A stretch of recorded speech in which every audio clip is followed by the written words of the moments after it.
1900 жылы желтоқсанда Шотландияның батыс жағалауындағы Эйлин-Мор аралында 3 маяк сақтаушы Томас Маршалл, Джеймс Дукат және Дональд МакАртур жоғалып кетті. Олардың жоғалып кетуінің жұмбақ жағдайлары ең фантастикалық болжамдарды тудырды. Елестер мен теңіз құбыжықтары туралы қауесеттер болды. Жергілікті ескі адамдардың әңгімелері ешқашан байыппен қабылданбағанымен, тергеу кезінде ұсынылған нұсқалардың ешқайсысы болған оқиғаны аша алмады. Қылмыстар арнасы осы өткен ғасырдың басындағы ең үлкен жұмбақтардың бірі саналатын бұл оғаш оқиғаның егжей-тегжейлерін зерттеді. Достар, арнамыздың 80% көрермені жазылмай қарайды екен. Арнаға жазылуды және лайк басып комментарий жазуды ұмытпаңыздар. 7 аңшы деп те аталатын Фланнан архипелагының ең биік нүктесіне жақын орналасқан жартасты Эйлин-Мор аралындағы маяк 1899 жылы бұл жерді танымал еткен қайғылы оқиғадан 1 жыл бұрын салынған. Соңғы жарты ғасырда 1970 жылдардың басынан бастап маяк заманауи құрылғымен автоматтандырылған кезде аралда адам тұрмайтын болып саналды.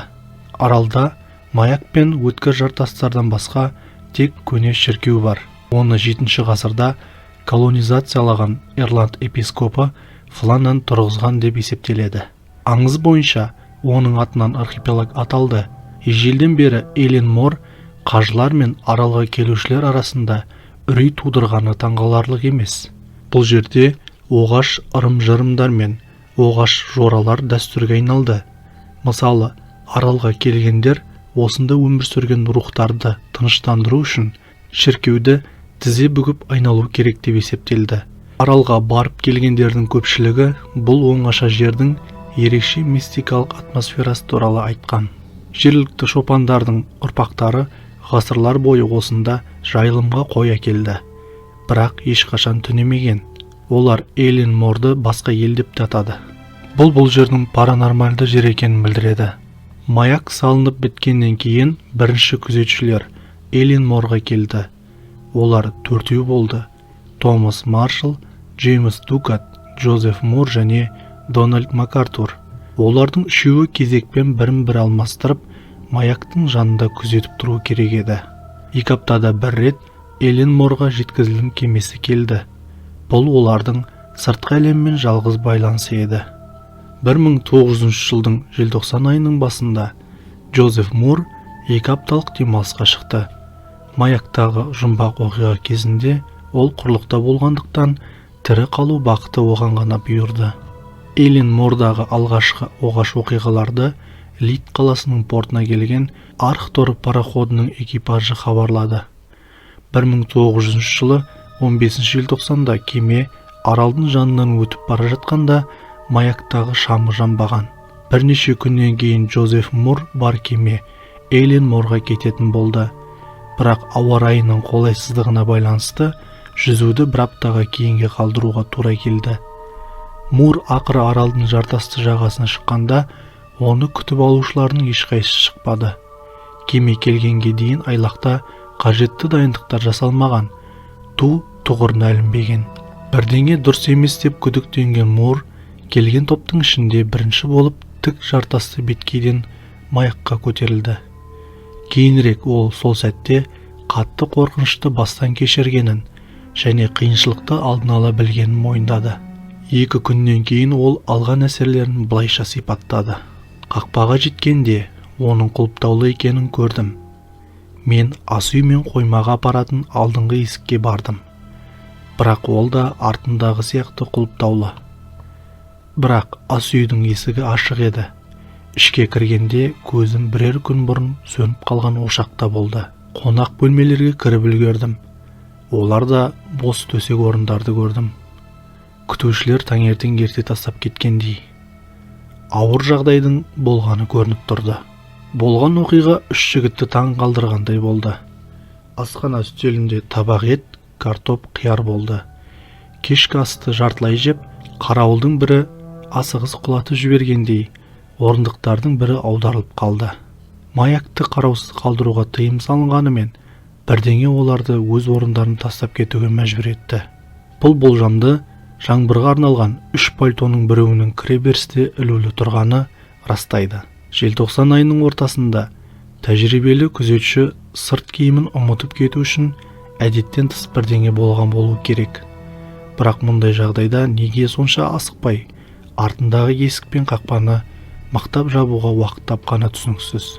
Мур кемеге оралғаннан кейін кеме капитаны Джеймс Харви мен оның экипажы жағалаудан іздеді, бірақ нәтиже болмады. Маршал, Дукат және МакАртур із-түзсіз жоғалып кеткені белгілі болды. Сол күні кешке капитан аралдан жүзіп, ең жақын телеграф станциясынан Шотландияның маякты басқару орталығына жеделхат жіберді. Фланнанның басына қорқынышты бақытсыздық келді. 3 қараушы уақытша аралдан жоғалып кетті. Біз ол жаққа бүгін түстен кейін келдік және аралда тіршілік белгісін таппадық. Дабыл жарқылын іске қосып жауап болмағандықтан Мурды жағаға шығардық. Ол маякқа көтерілді, бірақ ол жерден күзетшілерді таппады. Тоқтаған сағатқа және басқа белгілерге қарағанда шамамен бір апта бұрын бір нәрсе болған сияқты. Байғұстарды жардан толқын шайып кеткен болуы керек, немесе кранды жөндеп жатқанда суға батып кеткен болуы керек. Түн келе жатыр. Біз қалып сот ісін жалғастыра алмаймыз. Бірақ ертең таңертең қайтып, олардың тағдыры туралы бірдеңе білуге тырысамыз. Мен маякты жағу үшін Мурды, Макдональдты, қалқыма күзетшісін және 2 теңізшіні аралда қалдырдым. Оқиғаның алғашқы нұсқаларының бірі капитан Харвидің қараушылар пирстен немесе биік жартастан құлап теңізге батуы деген болжамы болды. Денелердің ешқайсысы ешқашан жағаға шықпаса да, ол әлі де ең сенімді болжам болып саналды. Рас, бұл түсініктеме негізгі сұраққа жауап бермейді. Неге 3 адам бірдей маякты тастап кетуі керек болды, ал олардың біреуі жаңбыр пальтосын киюге асықпады? Достар, осы бойынша пікірге жаза кетіңіздер. Бірнеше күннен кейін Лайтхаус менеджмент қызметкері Роберт Мурет егжей-тегжейлі тергеу үшін Эллен Морға келді. Ол жоғалғандармен таныс болды және Маршал, Дукат және МакАртурды жәбірленуші ретінде бекітті. Джозеф Мур мен капитан Джеймс Харвидің мәлімдемелерін тексергеннен кейін Мурет бақылаушылар жүргізетін журналдағы жазбаларға жүгінді. Онда олар маяктағы жұмыстардың орындалу барысы туралы баяндап, физикалық және психикалық жағдайдағы өзгерістерді сипаттаған. Мурет журналдағы соңғы жазбалардың бұрынғы жазбалардан қаншалықты ерекшеленетінін бірден байқады. Сонымен 12 желтоқсандағы екінші көмекші Томас Маршал қалдырған қарама-қайшы жазбаларға қарағанда, бас қараушы Джеймс Дукаттың жазбасында ауа райы өте тыныш болғанын жазған.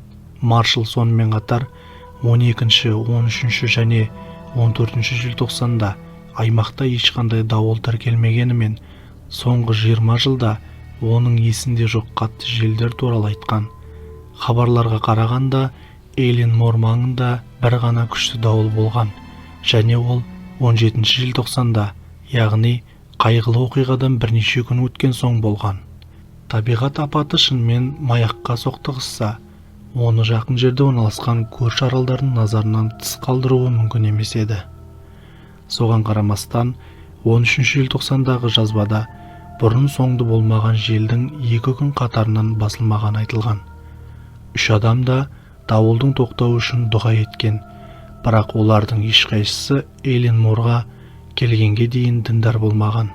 Олар архипелагтың ең биік нүктесінде орналасқан күшті маякта қолайсыз ауа райын күте алды, бірақ неге екені белгісіз, кішкентай балалар сияқты қорқып кеткен.